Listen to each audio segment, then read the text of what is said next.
और आज की दूसरी बड़ी खबर सियासी गलियारों से है, जहां लोकसभा चुनाव के लिए एक साथ आ रहे विपक्षी गठबंधन में फूट के आसार नजर आने लगे हैं। दिल्ली की 7 सीटों को लेकर आम आदमी पार्टी और कांग्रेस के नेताओं के बीच बयानबाजी का दौर शुरू हो गया है। ये विवाद अलका लांबा के बयान से शुरू हुआ। उसके बाद दिल्ली कांग्रेस अनिल चौधरी ने भी उन्हें केजरीवाल पर आरोप लगाए। हालांकि थोड़ी देर में कांग्रेस की तरफ से डैमेज कंट्रोल करने की कोशिश हुई। दिल्ली कांग्रेस के इंचार्ज दीपक बावरिया ने साफ किया कि अगर किसी ने जल्दबाजी में कुछ कह दिया हो तो कांग्रेस का वो ऑफिशियल स्टैंड नहीं है। अलका लांबा ने भी ट्वीट करके विवाद खत्म करने की कोशिश की। इस बीच आम आदमी पार्टी की प्रवक्ता ने भी कह दिया है कि अगर कांग्रेस का यही स्टैंड है तो फिर आम आदमी पार्टी इंडिया अलायंस के अगली बैठक में जाने के बारे में सोचेगी। बिखरने लगा इंडिया गठबंधन। 7 महीने 7 सीटें हैं। ये बात हुई कि जिसकी दिल्ली उसका देश होता है।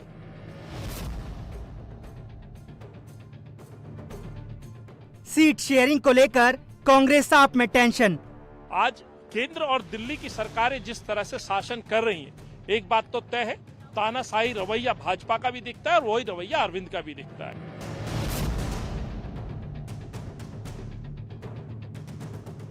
कांग्रेस का दिल्ली प्लान, केजरीवाल परेशान। देखिए, बहुत छोटे छोटे नेता हैं जिनकी जमानतें एमएलए इलेक्शन तक में नहीं बची हैं, उनकी क्या वैल्यू।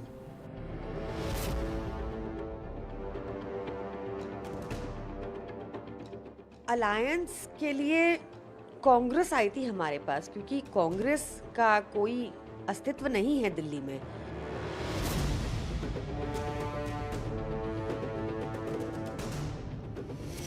संसद में दिल्ली सेवा बिल पर नाकाम रहने के बाद विपक्षी गठबंधन में पहली फूट साफ साफ नजर आने लगी है।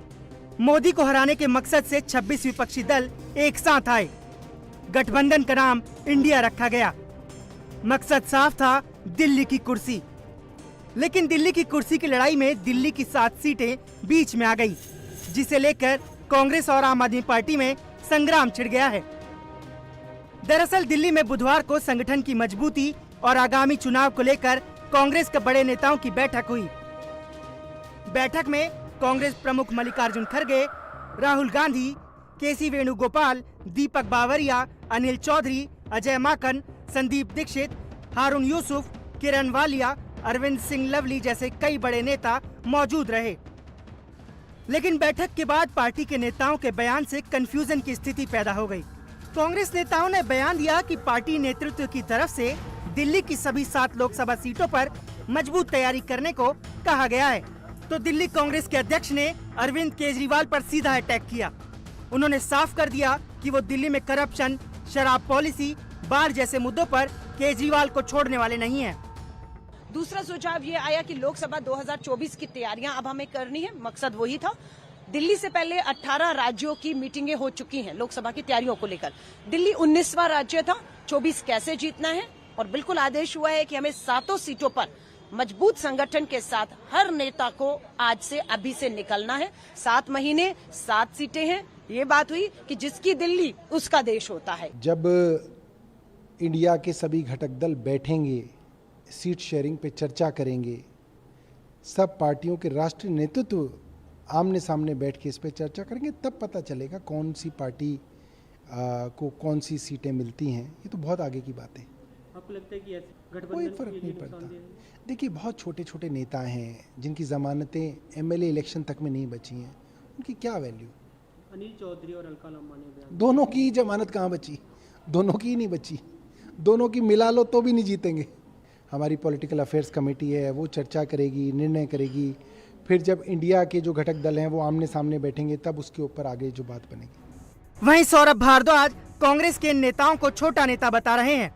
लेकिन आम आदमी पार्टी का स्टैंड क्या है, इसे साफ किया पार्टी की chief spokes person Priyanka Kakkar ने, जिन्होंने कहा कि अलायंस के लिए कांग्रेस उनके पास आई थी, आम आदमी पार्टी नहीं गई थी। आज केंद्र और दिल्ली की सरकारें जिस तरह से शासन कर रही हैं, एक बात तो तय है, तानाशाही रवैया भाजपा का भी दिखता है और वही रवैया अरविंद का भी दिखता है। उन रवैये के खिलाफ कांग्रेस पार्टी राहुल जी के नेतृत्व में राष्ट्रीय लेवल पर आंदोलन कर रही है और खड़ी है। राहुल जी के नेतृत्व में आवाज बन के खड़ी है। तो उनका अनुसरण करते हुए कांग्रेस के नेताओं ने एक प्रण लिया है, हर जन विरोधी नीति का विरोध कांग्रेस पार्टी करती आई है, हम उसका विरोध करेंगे। स्पष्ट कर दो, इंडिया अलायंस जो संगठन है वो राष्ट्रीय मुद्दे और राष्ट्रीय विषय के ऊपर एक सोच के साथ संगठन बना है। जिसका नेतृत्व उस ग्रुप में राहुल जी और खड़गे साहब और लीडरशिप नेतृत्व कर रही है। दिल्ली की जब बात आती है तो स्वाभाविक है दिल्ली कांग्रेस अध्यक्ष के तौर पर ये जिम्मेवारी मुझे संगठन ने दी है कि अरविंद के उस नाकाम फेलियर को, जो जनविरोधी नीति है, उस पर हम सवाल पूछेंगे। देखिए, अलायंस के लिए कांग्रेस आई थी हमारे पास, क्योंकि कांग्रेस का कोई अस्तित्व नहीं है दिल्ली में। तो इंडिया अलायंस की अब नेक्स्ट मीटिंग हम अटेंड करते हैं कि नहीं, ये टॉप लीडरशिप डिसाइड करेगी। थोड़ा और क्लैरिटी आने दीजिए। बट अगर आज अलका लांबा जी की बात को और उनके दिल्ली प्रेसिडेंट की बात को कांग्रेस की सच माना जाए, तो अगर उन्होंने डिसाइड कर लिया है कि दिल्ली में अलायंस नहीं करना, तो फिर इंडिया अलायंस की मीटिंग का कोई मीनिंग ही नहीं रह जाता। टॉप लीडरशिप डिसाइड करेगी कि हम ये मीटिंग अटेंड करते हैं या नहीं। आम आदमी पार्टी की तरफ से कांग्रेस को कड़ा मैसेज गया तो कांग्रेस पार्टी की लीडरशिप ने एक बार फिर दिल्ली कांग्रेस के नेताओं को बुलाया। हालांकि तब तक बात ज्यादा न बढ़ जाए, इसलिए कांग्रेस दिल्ली के इंचार्ज दीपक बावरिया मीडिया के सामने आए और साफ साफ कहा कि अगर किसी ने जल्दबाजी में कुछ कह दिया है तो वो कांग्रेस का ऑफिशियल स्टैंड नहीं है। इंडिया टीवी हर वक्त हर जगह डाउनलोड करने के लिए सर्च करें India TV news Google play store या ऐप स्टोर पर।